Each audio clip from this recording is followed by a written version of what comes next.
বাবু কান্না করে না বাবু, আমি তোর দুঃখ জানি। এই নে তোদের কুরবানির জন্য ছাগল, এই ছাগলটি দিয়ে তোরা কুরবানি করিস।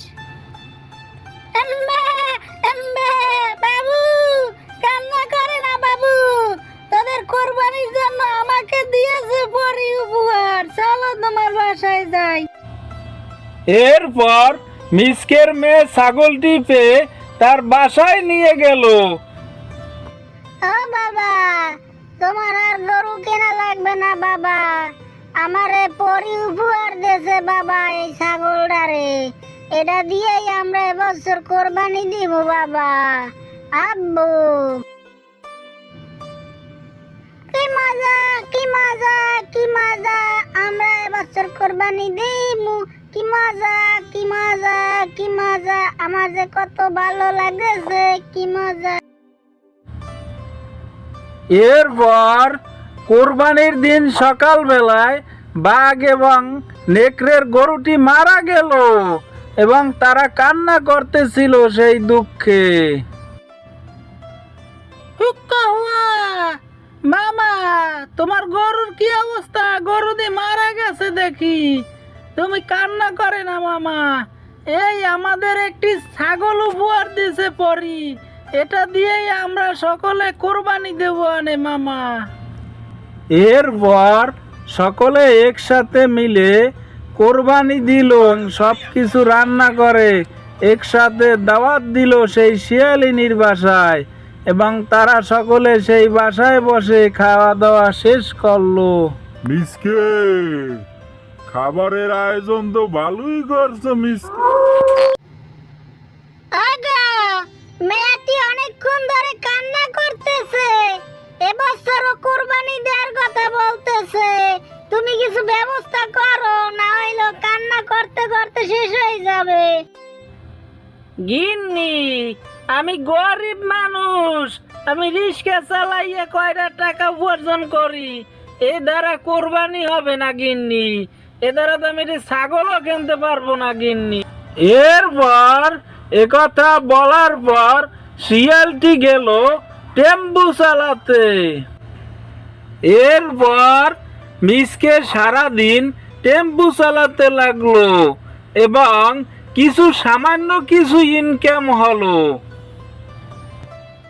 হুক্কা হুয়া, বাবা আমরা যে কোরবানির গরুটা কিনছি, আর তো আমাদের দেশের সবচেয়ে বড় গরু কিনছি আমরা। হা হা হা। হ্যাঁ নেকড়ে, ঠিকই বলছো নেকড়ে, আমাদের গরুটি দেশের সব বড় গরু। হা হা হা।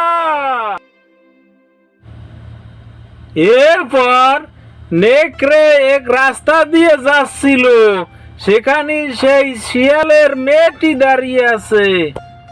হুক্কা হুয়া, তুই এখানে দাঁড়িয়ে রইছো কেন? আমরা এবছর একটি দেশের সবচেয়ে বড় গরু কিনছি, তুই যাইস আমাগো গোস্ত আনিস, তোরে আমি গোস্ত দিব আনে।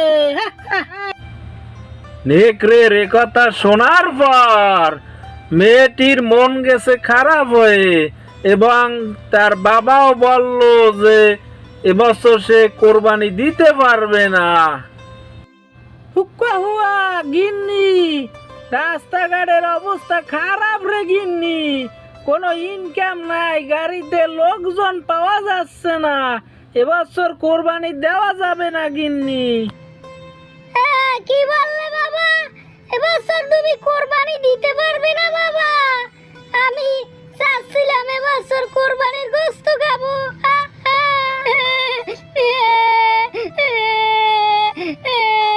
এবছর কোরবানির গোশত খাবো বলছি, কিন্তু আম্মু আম্মু ব্যবস্থা করতেছে না। বাবু কান্না করে না বাবু, আমি তোর দুঃখ জানি। এই নে তোদের কুরবানির জন্য ছাগল, এই ছাগলটি দিয়ে তোরা কুরবানি করিস। এম্বে, এম্বে, বাবু কান্না করে না বাবু, তোদের কুরবানির জন্য আমাকে দিয়েছে পরি উপহার। চলো তোমার বাসায় যাই। এরপর মিসকের মেয়ে ছাগলটি পেয়ে তার বাসায় নিয়ে গেল। ও বাবা, তোমার আর গরু কেনা লাগবে না বাবা, আমারে পরি উপহার দেছে বাবা এই ছাগলটারে, এটা দিয়েই আমরা এবছর কোরবানি দিব বাবা। আব্বু, কি মজা কি মজা কি মজা, আমরা এবছর কোরবানি দিব, কি মজা কি মজা কি মজা, আমার যে কত ভালো লাগেছে, কি মজা। এরপর কোরবানির দিন সকালবেলায় বাঘ এবং নেকড়ের গরুটি মারা গেল এবং তারা কান্না করতেছিল সেই দুঃখে। হুক্কা হুয়া, মামা তোমার গরুর কি অবস্থা? গরু দিয়ে মারা গেছে দেখি, তুমি কান্না করে না মামা। এই আমাদের একটি ছাগল উপহার দিয়েছে পরি, এটা দিয়েই আমরা সকলে কোরবানি দেব আনে মামা। এরপর সকলে একসাথে মিলে কোরবানি দিল, সব কিছু রান্না করে একসাথে দাওয়াত দিল সেই শিয়ালিনীর বাসায় এবং তারা সকলে সেই বাসায় বসে খাওয়া দাওয়া শেষ করলো। মিসকে, খাবারের আয়োজন তো ভালোই করছো মিসকে, এবং খুব ভালো হলো। বন্ধুরা, এই গল্প থেকে আমরা শিখলাম অহংকার করতে নেই। আপনি ধনী গরিব যাই থাকুন, অহংকার করতে নেই, অহংকার পতনের মূল। বন্ধুরা, যারা আমার ভিডিও দেখতেছো সকলে এই চ্যানেলটিকে অবশ্যই সাবস্ক্রাইব করে রাখো এবং পাশের বেল আইকনটি ক্লিক করে রাখো। আমার নতুন নতুন ভিডিও আসলেই তোমাদের মাঝে প্রথম যাবে এবং তোমরা দেখতে পারবে এবং আমার ভিডিওটি শেয়ার কর।